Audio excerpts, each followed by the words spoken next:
Good evening, good morning, and good night. Welcome to Inappropriate Radio. It's your host, Shauna. Let's get into this. Hi, guys. So, tonight we are going to be talking about the second type of HIV resistance, immunity, if you will.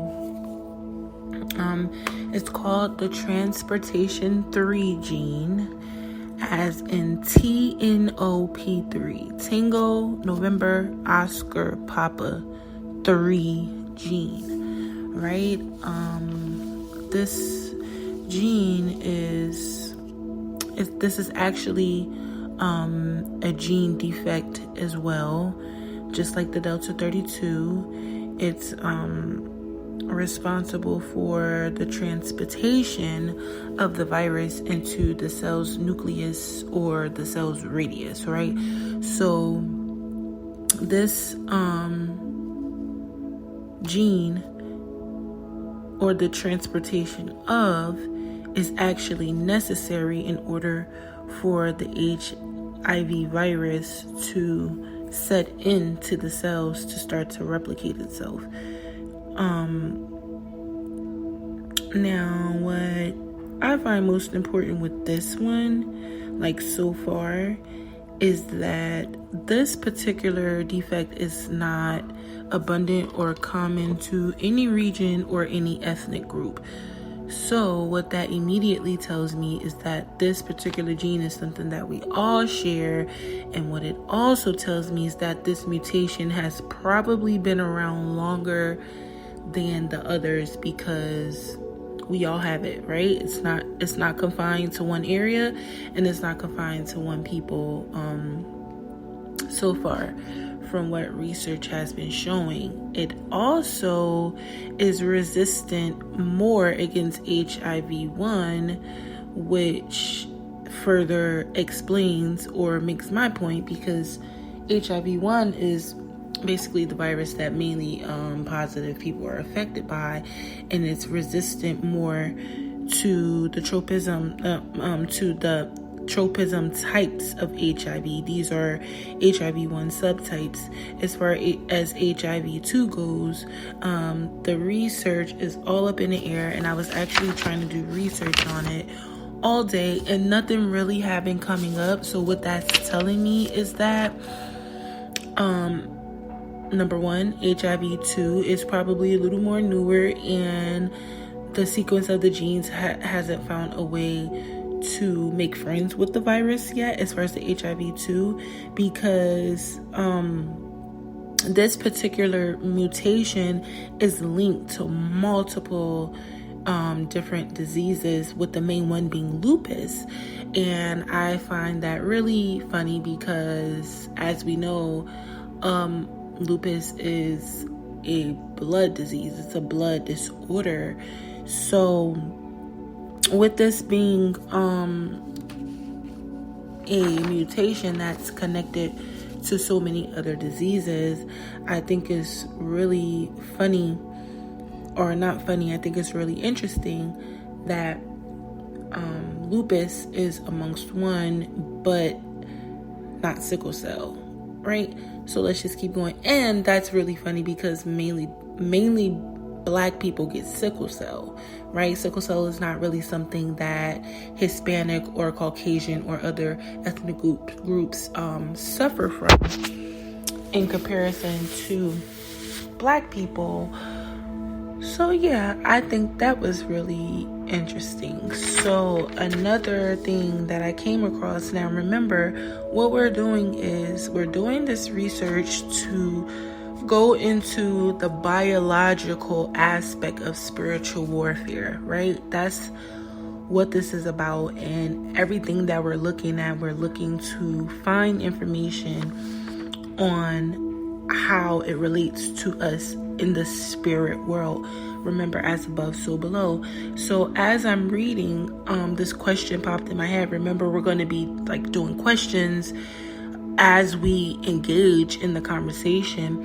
And then that's when this one hit me, like, does this immunity prove that we're all connected? Because unlike the Delta 32, this particular mutation is not confined to one people.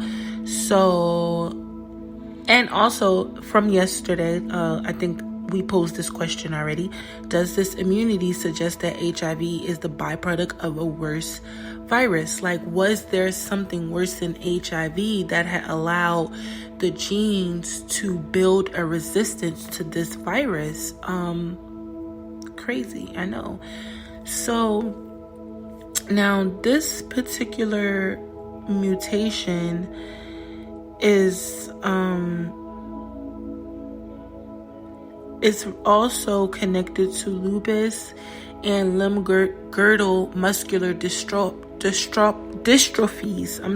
That is a class of muscular and limb disorders, and it's pretty much something that's like rare. It's a rare muscle disease.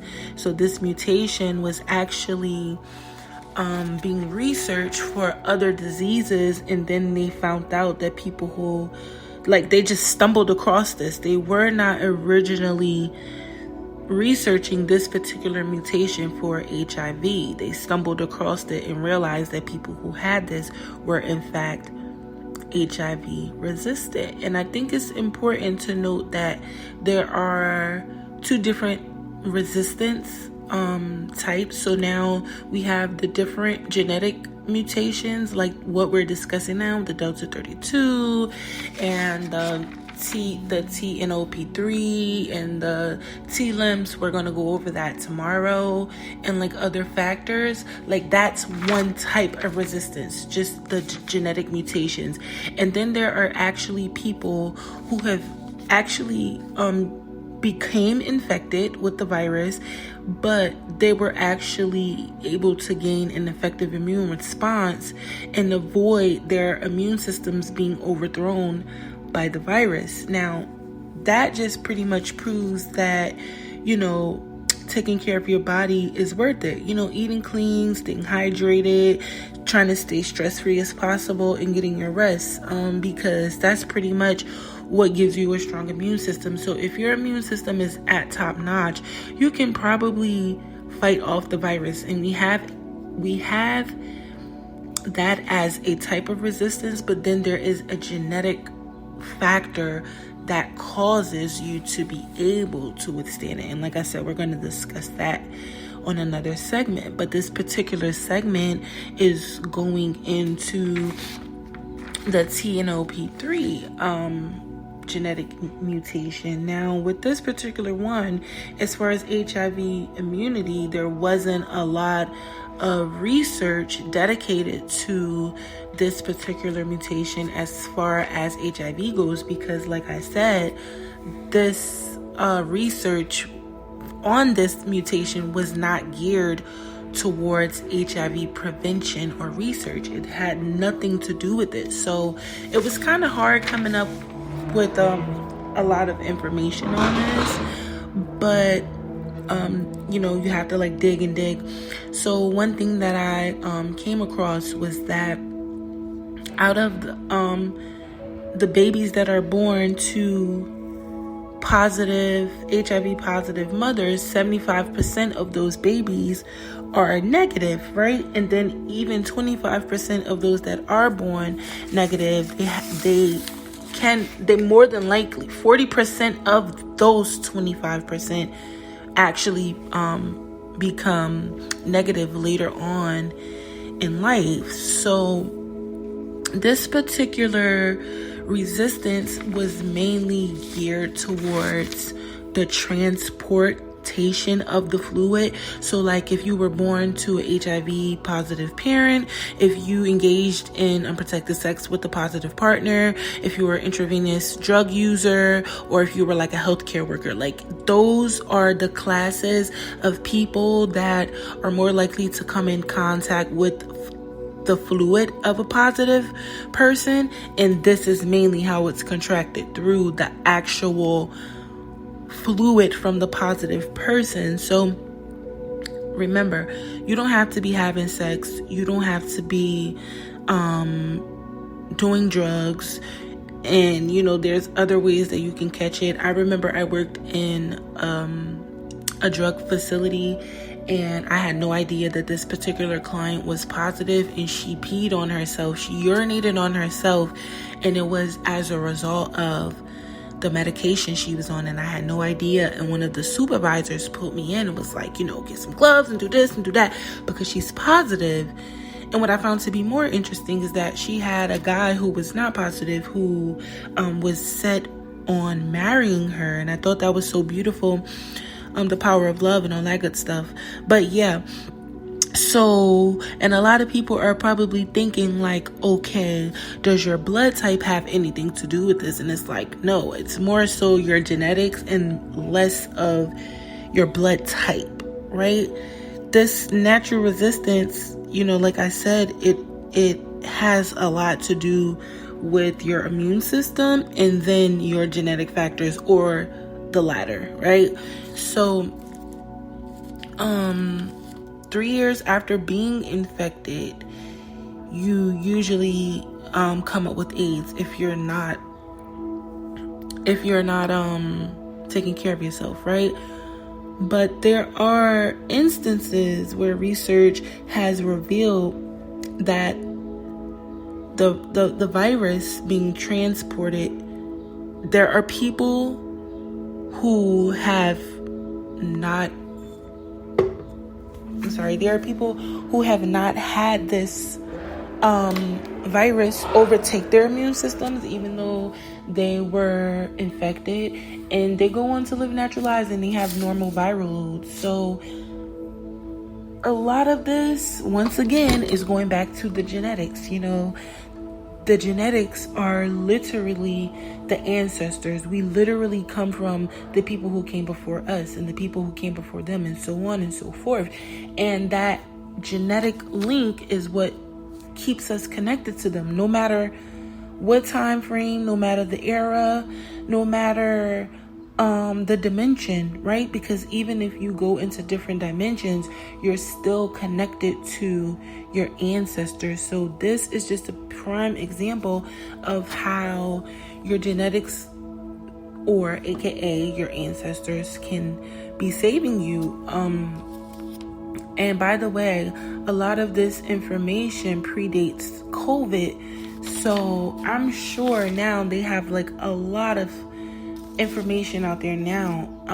And what I also found to be more interesting is that those babies who were born to positive moms, the 75% of those babies don't catch it because of the placenta barrier, right? The placenta is acting as a barrier to the virus, so those fluids rarely make it to the fetus, right?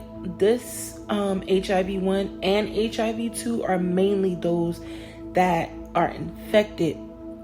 And what that tells me is that either there's not enough variation in the genetic sequence, or there's too much of a variation in the sequence, meaning